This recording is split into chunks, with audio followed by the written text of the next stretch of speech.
बघूयात दिवसभरातल्या महाराष्ट्रातल्या गावोगावच्या घडामोडींचा वेगवान आढावा। काँग्रेसच्या प्रदेश कार्यकारिणीतले युवा नेते सत्यजित तांबे यांनी नाशिकच्या पदवीधर निवडणुकीत अपक्ष उमेदवारी अर्ज दाखल केला। यावर बोलताना फडणवीसांनी नाशिक पदवीधर निवडणुकीत आम्ही कुणाचंही गणित बिघडवलं नसल्याचं म्हटलंय।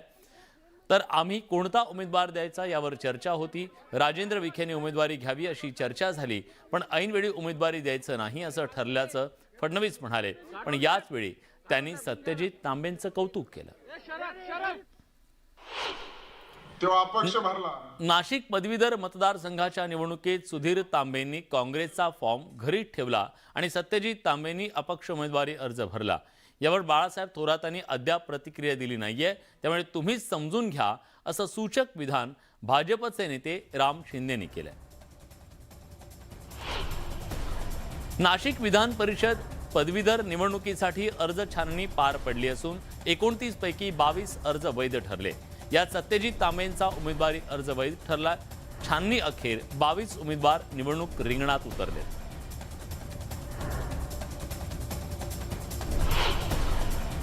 मुंबई महानगरपालिकेत 400 किलोमीटरच्या रस्त्यांसाठी सुमारे 6000 कोटींच्या टेंडरची धुळफेक झाल्याचा आरोप आदित्य ठाकरेंनी केला। या घोटाळ्याची चौकशी झाली पाहिजे अशी मागणी आदित्य ठाकरेंनी मुंबईत केली। मुंबई अंतर्गत 400 किलोमीटर रस्त्यांच्या काँक्रिटीकरणासाठी 3 वर्षात 6000 कोटींची कंत्राट काढणं अपेक्षित होतं। ती एका वर्षात काढण्यात आली, पण या टेंडरला अपेक्षित प्रतिसाद न मिळाल्यानं अखेर टेंडर रद्द करण्यात आलं असा आरोप आदित्य ठाकरेंनी केला। आदित्य ठाकरेंच्या आरोपांवर भाजप नेते प्रवीण दरेकरांनी प्रत्युत्तर दिलंय। आदित्य ठाकरेंचा टक्केवारीचा अभ्यास चांगला आहे अशी खोचक टीका दरेकरांनी केली। तसंच बीएमसी मध्ये कंत्राट कुणाची होती असा उलट सवाल सुद्धा दरेकरांनी आदित्य ठाकरेंना विचारला। गेल्या काही दिवसांपासून भाजपच्या नेत्या पंकजा मुंडे नाराज असल्याच्या बातम्या समोर येत आहेत।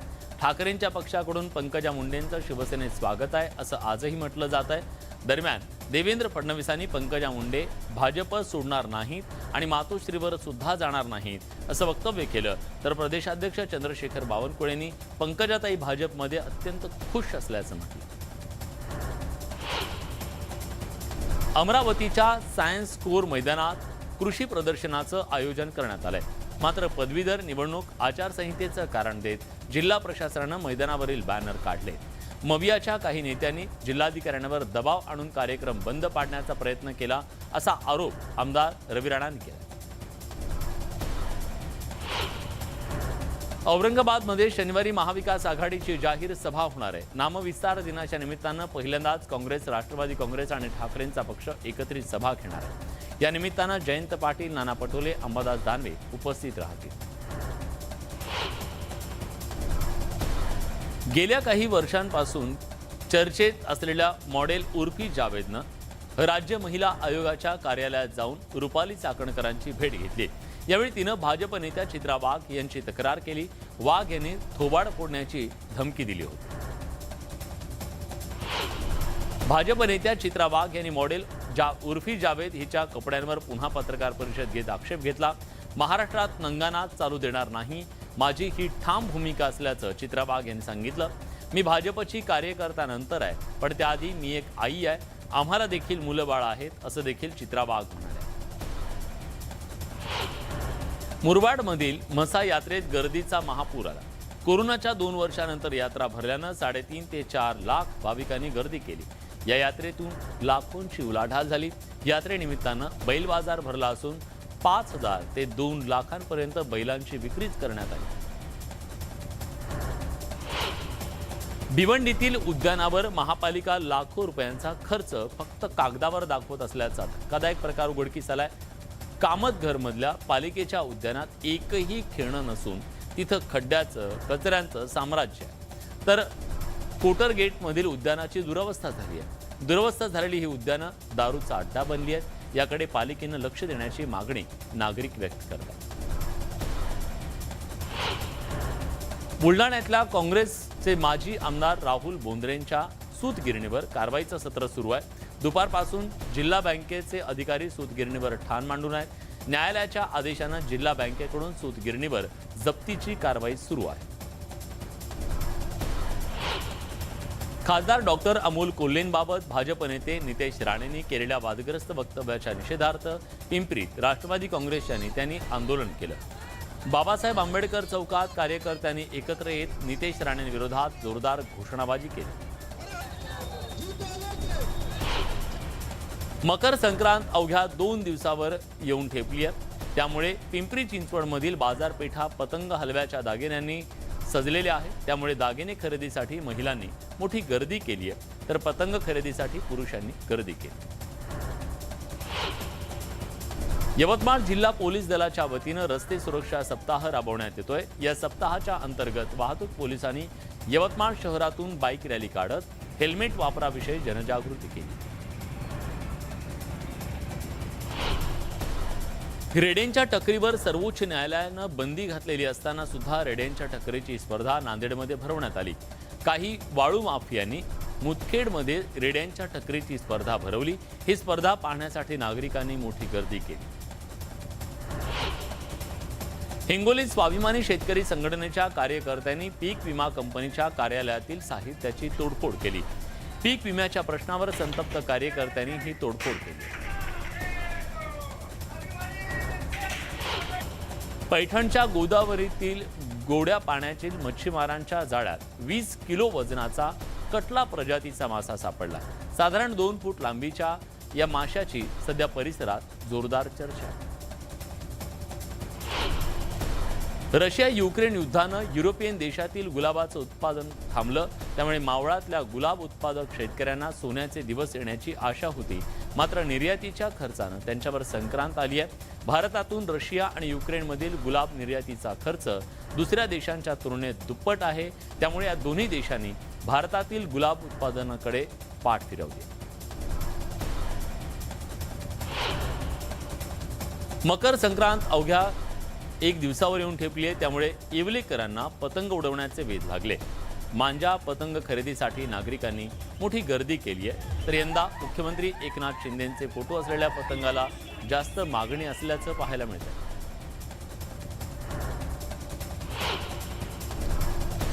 जळगावमधून एक महत्त्वाची बातमी आपल्या हाती येते। शाळेची फी न भरल्यामुळे जळगावमध्ये विद्यार्थ्यांना कडाक्याच्या थंडीत शाळेच्या बाहेर बसवल्याचा धक्कादायक प्रकार समोर आलाय। विद्यार्थी इंग्लिश मीडियम स्कूल शाळेतले आहेत। या प्रकरणी विद्यार्थ्यांच्या पालकांनी थेट जिल्हाधिकाऱ्यांकडे तक्रार केली आहे। जिल्हाधिकाऱ्यांनी याबाबत शिक्षण विभागाकडून अहवाल मागवल्याची बाब सुद्धा समोर आली आहे। पण फी न भरल्यामुळे या विद्यार्थ्यांना उघड्यावरती थंडीच्या कडाक्यात बसवण्यात आल्यामुळे एकच खळबळ उडाली आहे आणि शाळा प्रशासनाच्या या बेमुरवतखोर व्यवहाराबद्दल पालकांमधून संताप व्यक्त होतोय।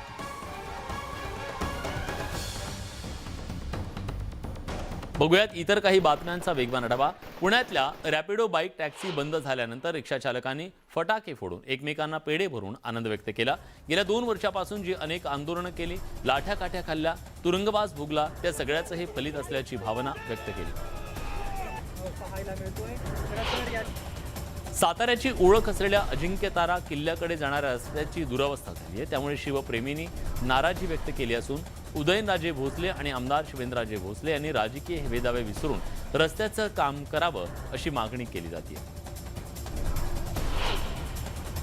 नांदेडमध्ये वीज पुरवठा करणाऱ्या फीडरमध्ये तांत्रिक बिघाड झाल्यानं जिल्हा परिषद कार्यालयाचा वीज पुरवठा खंडित झाला होता। वीज पुरवठा खंडित झाल्यानं अनेक कामं खोळंबली। गेल्या अनेक महिन्यांपासून दौंडच्या पाटस कानगाव भुयारी मार्गाचं काम बंद असल्यानं कानगाववरून पाटसला जाणारे सगळे पर्यायी रस्ते बंद झालेत, त्यामुळे शालेय विद्यार्थ्यांना जीवघेणा प्रवास करावा लागतोय।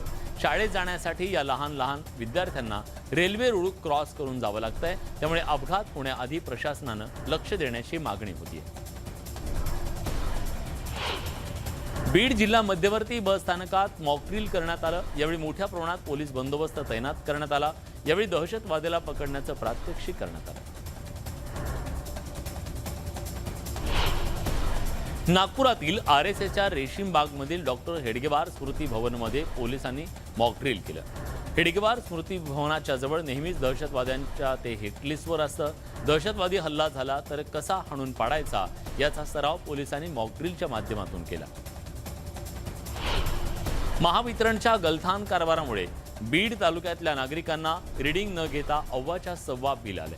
1-2 नाही तर तब्बल 100 ते 150 मीटर धारकांना 5 ते 10 पट वाढीव वीज बिल आल्यानं लाईटही नको आणि बिलही नको, अंधारात राहू असा पवित्रा गावकऱ्यांनी घेतलाय. बुलढाण्यात ग्रामपंचायत कार्यालयावर नागरिकांनी डफडे बजाव आंदोलन केलं. सक्तीची पाणी कर वसुली करून शुद्ध पाणी मिळत नसल्यानं हे आंदोलन करण्यात आलं. अशुद्ध पाण्यामुळे नागरिकांना किडनीचे आजार होत असल्यानं नागरिकांनी आक्रमक पवित्रा घेतला. लातूरात शेतकऱ्यांनी महावितरण कार्यालयावर धडक मोर्चा काढला. डिमांड भरून देखील कृषी पंपाला कनेक्शन मिळत नसल्यानं संतापलेल्या शेतकऱ्यांनी घोड्यावर बसून बँड सहित महावितरण कार्यालयावर मोर्चा काढला. गोंदिया नगर परिषदेवर काँग्रेसनं हल्लाबोल मोर्चा काढला. यावेळी शहरातल्या समस्यांची छायाचित्र काढून त्याचा अल्बम मुख्याधिकाऱ्यांना भेट म्हणून देण्यात आला. 10 दिवसात समस्या दूर झाल्या नाही तर तीव्र आंदोलनाचा इशारा यावेळी देण्यात आला. बीडच्या परळी पंचायत समिती कार्यालयाच्या समोर विविध मागण्यांसाठी इंदपवाडीच्या नवनिर्वाचित सरपंचांनी आमरण उपोषण केले. पंचायत समितीचे बीडीओ, माजी सरपंच, ग्रामसेवकांच्या मनमानी कारभाराला कंटाळून नवनिर्वाचित सरपंचांनी हे आंदोलन केले. बुलढाणा जिल्ह्यातल्या मलकापूर कृषी उत्पन्न बाजार समिती संतप्त शेतकऱ्यांनी बंद पाडली. शेतमालाला योग्य भाव मिळत नसल्यानं हे आंदोलन करण्यात आलं. तुरीला गेल्या काही दिवसात 7,500 रुपयांचा भाव मिळत होता. आज अचानक 1,500 रुपये भाव कमी करण्यात आल्यानं शेतकरी संतापले. मालेगावात आशा सेविकांनी पंचायत समितीच्या समोर सलग दुसऱ्या दिवशी आंदोलन केलं. कोरोना काळात केलेल्या कामाचा थकीत प्रोत्साहन भत्ता देण्यात यावा या मागणीसाठी हे आंदोलन करण्यात आलं. जोपर्यंत मागण्या मान्य होत नाही तोपर्यंत आंदोलन मागे घेणार नसल्याचा निर्धार आंदोलकांनी बोलून दाखवला.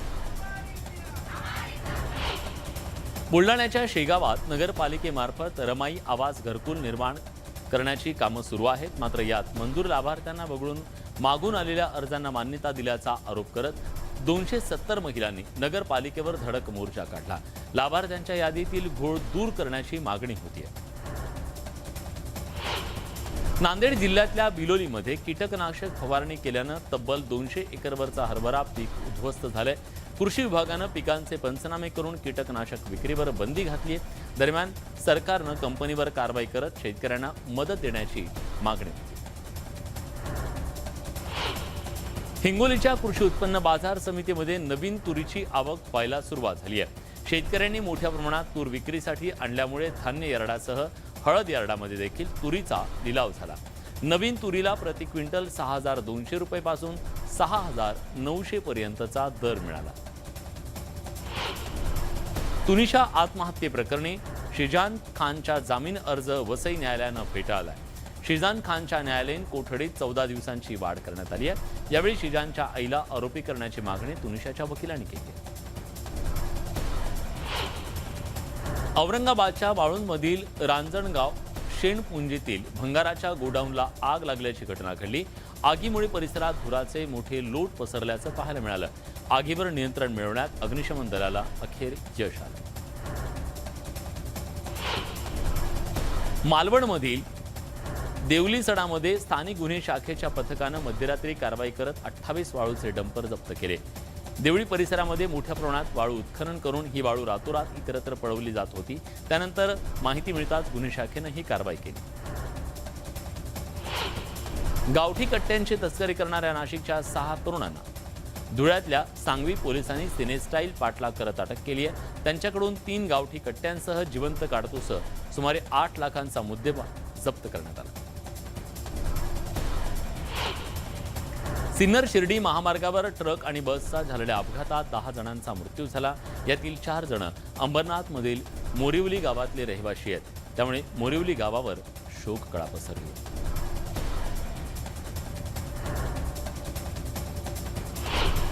वाशिमच्या मेडशीजवळ अकोला नांदेड महामार्गावर कार आणि कंटेनरचा भीषण अपघात झाला. त्यात 1 जण जागी ठार झाला तर 1 जण गंभीर जखमी झाल्याची घटना घडली आहे. अपघातानंतर महामार्गावरची वाहतूक काही काळ ठप्प झाली होती. दिल्लीसह संपूर्ण उत्तर भारतात थंडीचा कडाका कमालीचा वाटलाय. दाट धुक्यामुळे हवाई रस्ते तसंच रेल्वे वाहतुकीवर परिणाम झालाय. दिल्ली विमानतळावरील अनेक उड्डाणं रद्द करण्यात आली आहेत. जम्मू काश्मीरच्या भद्रवाहमध्ये मोसमातील पहिली बर्फवृष्टी झाली. सगळीकडे बर्फच बर्फ दिसत असून स्थानिक तसंच पर्यटक त्याचा आनंद घेताना दिसत आहेत. उत्तराखंडच्या जोशीमठमधील धोकादायक इमारती पाडण्याचं काम सुरू झालंय. पाडकाम करण्याआधी SDRFच्या मदतीनं इमारती रिकाम्या करण्यात येत आहेत. मध्य प्रदेशातील खरगोनमध्ये अनियंत्रित भरधाव कारनं अनेक कारना धडक देत 4 जणांना चिरडलं. यात एकाचा मृत्यू झालाय. अपघाताचा CCTV समोर आलाय. अभिनेत्री नोरा फतेहीनं दिल्लीच्या पतियाळा कोर्टात तब्बल 1.5 तास जबाब नोंदवला. सुकेश चंद्रशेखरच्या 200 कोटींच्या घोटाळा प्रकरणी नोराची चौकशी करण्यात आली. पंजाबच्या चंदीगडमध्ये उत्साहात लोहडीचा सण साजरा करण्यात आला. लोहडीची रात्र सर्वात थंड रात्र मानली जाते. यासाठी अग्नी पेटवण्यात येतो. यंदा काही ठिकाणी शनिवारी 14 तारखेला लोहरी साजरी करण्यात येणार आहे. काश्मीरात मोठ्या प्रमाणात झालेल्या बर्फवृष्टीनं जनजीवन विस्कळीत झालंय. दुसरीकडे बर्फाच्या या मोठ्या थरामध्ये BSFचे जवान गस्त घालताना दिसत आहेत. पेरूमध्ये लोकांची निदर्शनं सुरूच आहेत. रस्त्यावर मोठ्या प्रमाणात उतरलेल्या आंदोलकांकडून राष्ट्रपतींच्या विरोधात घोषणाबाजी केली जाते. या आंदोलकांवर पोलिसांनी अश्रुधुराचा मारा केलाय. पाकिस्तानात पिठाच्या दराने नागरिकांसोबत पोलीस सुद्धा हैराण झाले. सरकारकडून मिळणाऱ्या पिठाच्या पिशव्या पोलीस आपल्या गाड्यांमधून घेऊन जाताना दिसत आहेत.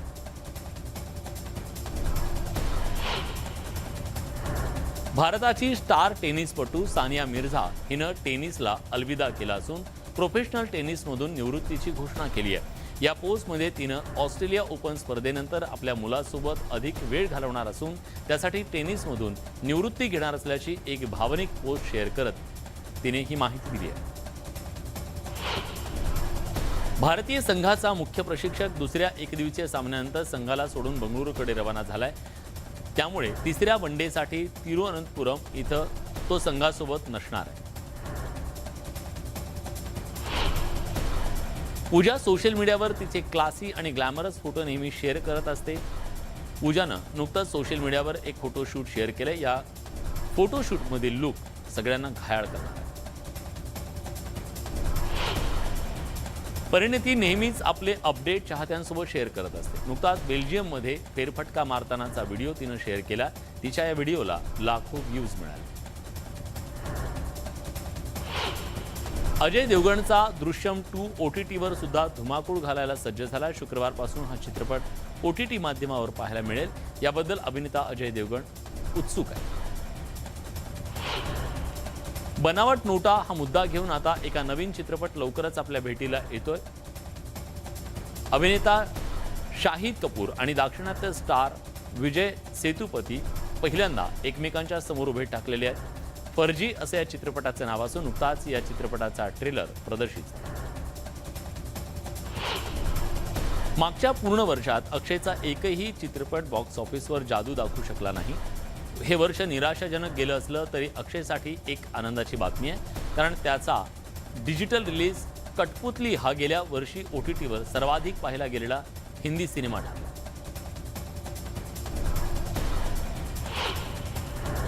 या सगळ्या बातम्यांसोबत बुलेटिनमध्ये आपण इथेच थांबतोय. ताज्या घडामोडींसाठी बघत रहा न्यूज 18 लोकमत.